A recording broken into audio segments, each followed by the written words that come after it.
muito obrigado.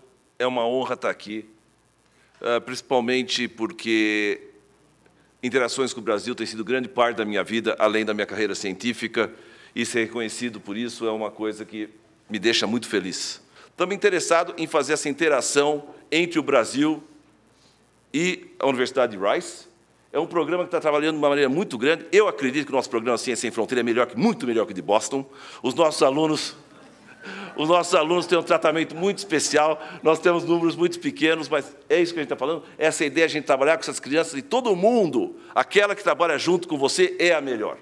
Tá certo? Então, a Cristina fala de um jeito, o Paulo fala de um jeito, eu falo de um jeito, a gente fica melhor porque eles são os nossos, é o pessoal que a gente interage, e esse pessoal que vai gerar um futuro do Brasil muito grande. Eu acho que a grande vantagem da Rede Diáspora é a seguinte coisa. Existe em todos os países, eu posso ter casos típicos, a China hoje em dia é o maior deles, que tenta repatriar as pessoas que estão no exterior.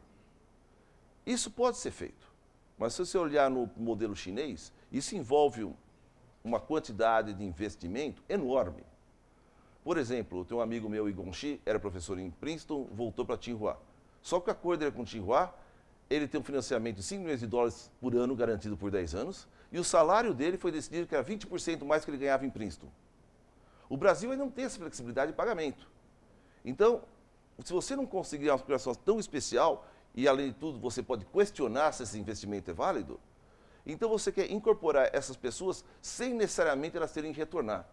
E a ideia do diáspora é que o fato de eu estar fora, você pode ser mais do que apenas um embaixador, mas uma pessoa que colabora, que traz estudantes, que muda estudantes. Você pode ser ativo no projeto de pesquisa brasileiro, você pode estar presente dentro do projeto de pesquisa brasileiro, e o diáspora tem a oportunidade agora de criar mecanismos. O que você acha que as pessoas devem ser? Eles devem vir aqui só de vez em quando, eles devem ser consultor dos programas, eles devem ser parte dos programas de pesquisa mesmo estando fora. E eu acho que vai ser um exercício intelectual muito interessante que a Rede Diáspora tem a oportunidade na frente dele. Eu acho que as soluções que você tem agora estão no começo. Agora, se a rede tiver criatividade, tentar ver como que elas lidam com as dificuldades brasileiras, financeiras, treinamento, posição, vistos, tudo isso que tem, ela realmente pode utilizar o pessoal do exterior, não necessariamente eles voltando. E isso é uma coisa, você pode utilizar o potencial brasileiro no exterior de uma maneira muito mais factível do que realmente, às vezes, forçar as pessoas a repatriarem, que é um processo muito mais complexo, certo? Fazer que a pessoa completamente mude a vida dela. Agora vai ser uma coisa interessante, tá certo? Como que isso funciona dentro da comunidade brasileira, dentro da comunidade de recursos, que esse pessoal do Brasil acha que parte dos recursos deve ser mantido para alguém fora ou não. Esse é um exercício intelectual e administrativo que a Rede Diáspora vai ter que fazer. O ambiente de pesquisa dos Estados Unidos é um país de uma tradição longa em fazer pesquisa de ponta. O Brasil, atualmente, está entrando muito mais numa situação que está chegando a pesquisa de ponta. A quantidade de dinheiro investido no Brasil hoje em dia permite aos brasileiros a fazer a pesquisa de ponta.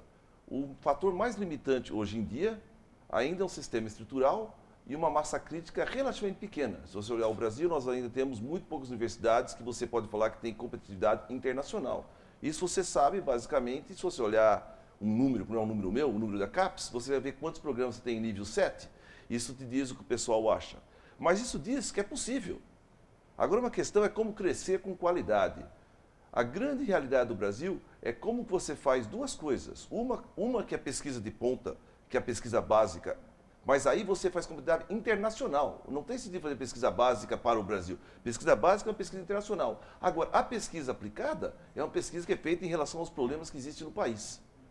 E uma sociedade científica de sucesso tem que ter um balanço entre as duas partes. Você não pode falar, não, vamos fazer só as coisas que resolvem os problemas do Brasil, porque sem a ciência básica de qualidade de ponto, você não vai formar gente e não vai criar uma infraestrutura que permita fazer isso, tá certo? Então eu acho que o Brasil tem feito isso. Em relação ao treinamento do Brasil, nós estamos num período muito interessante. Na época em que eu saí para o doutorado, era uma época que alguns brasileiros saíam para fazer o doutorado. Depois, no final dos anos 80, houve uma política que falava assim, já temos suficientes escolas no Brasil, não havia bolsas para o exterior. E essa realidade, há poucos anos atrás, mudou onde se vê no Brasil uma necessidade de internacionalização enorme. Se a gente vai ser um país de ponta, a gente tem que viver no meio internacional. Então você tem agora muitos programas, Ciência Sem Fronteira é um exemplo deles, que mandam uma quantidade enorme de estudantes para o exterior, com até algumas discussões, se o número é correto, se o número é muito alto, como você faz o controle de qualidade. Então, hoje em dia, você observa que fazer pesquisa são duas coisas. Uma é você formar gente, criar uma infraestrutura, criar dinheiro, criar possibilidades, mas mais difícil é como você põe qualidade, como que você muda o patamar. Se eu mudo a quantidade de financiamento que eu ponho em pesquisa, como que eu posso exigir que o retorno seja muito mais alto? No entanto, você observa que os pesquisadores de ponta no Brasil são tão bons quanto os pesquisadores de ponta no exterior. O que falta ainda para nós é uma massa crítica, mais gente, mais áreas. Em algumas áreas a gente não tem pessoas suficientes para fazer isso. E essa expansão vai ser uma grande dificuldade, mas ao mesmo tempo uma grande oportunidade, de tal maneira que o país pegue a liderança.